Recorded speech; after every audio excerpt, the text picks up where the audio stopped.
Alors, dites-moi, Major Mimi Bikela, est-ce facile d'être une femme dans une société qui est encore très patriarcale, comme en Afrique, par exemple? Il y a certaines tribus où la femme n'a pas le droit de parler, n'a pas droit à ceci. Bon, et même en Inde aussi, et en Chine. Oui, oui. Est-ce que c'est facile d'être femme? Bon, c'est facile. Bon, il suffit de se démarquer, comme j'ai dit.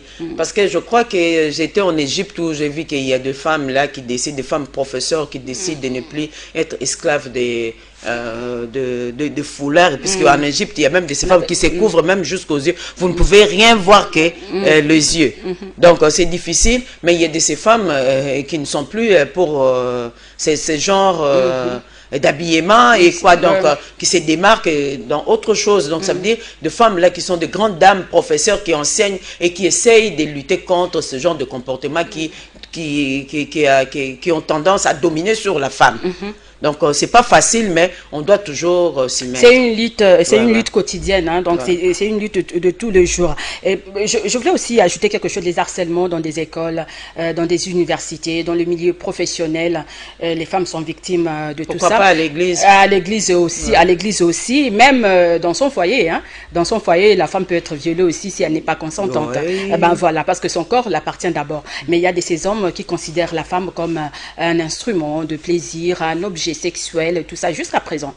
Que dites-vous de cela? C'est pourquoi on a parlé tout à l'heure de violences perpétrées par des partenaires intimes. Oui, et quand on parle de partenaires intimes, on ne fait pas directement allusion aux mariés et aux conjoints d'une manière officielle. Même avec les amitiés, entre amis, petites amies et quoi, même les anciennes connaissances, ça veut dire de relations qui ont eu lieu longtemps, il y a de ces hommes-là qui font du mal, qui font de violence à ces femmes, parce qu'elle était déjà une fois sa copine, parce qu'elle était déjà une fois sa femme, et ces messieurs se donnent le luxe de continuer à contrôler, avoir le contrôle de cette femme pour toute sa vie. Et c'est de la même manière au niveau des mariages. On ne se marie pas pour devenir esclave de l'autre, non.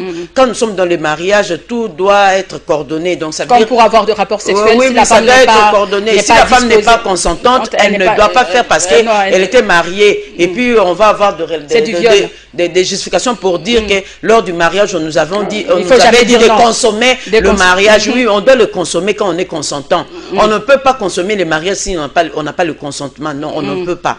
C'est pourquoi il faut toujours avoir l'esprit des dialogues, essayer de changer avec son conjoint ou sa conjointe pour voir qu'est-ce qu'on peut faire. Parce que c'est de la même manière que nous parlons pour la femme qui est victime de violences dans le mariage. Et ça peut aussi tourner de l'autre côté pour l'homme. Il y a de ces hommes qui se plaignent dans ces cadres. Mais on n'a pas l'habitude de parler des hommes parce qu'ils ne se plaignent pas souvent. Ils ne présentent pas leur plainte plutôt par honte.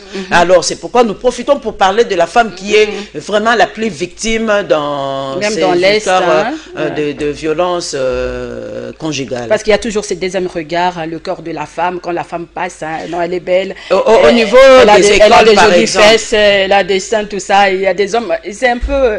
c'est compliqué, donc on ne regarde pas la femme, même au niveau du travail, être sexiste. On ne regarde pas la femme dans l'esprit de sa tête, de ce qu'elle peut faire, oui. Non, on voit toujours la femme, on donne la chance plutôt à des femmes qui ont moins de beauté et aux femmes qui sont un peu, qui représentent un peu quelque chose de joli là. On suppose que cette femme-là peut devenir ce qu'elle est seulement parce qu'elle est comme ça, parce qu'il y a sa beauté. Non, c'est ce qu'on doit déjà enlever en tête. Donc avec la femme est capable dans beaucoup de... Puisque nous savons tous, nous les hommes qui nous regardent maintenant là, savent bien qu'il y a de ces femmes qui ont dominé par rapport au point, par rapport à l'application au niveau sans pour autant passer par une promotion canapé. Et pourquoi jusqu'à présent on essaye de douter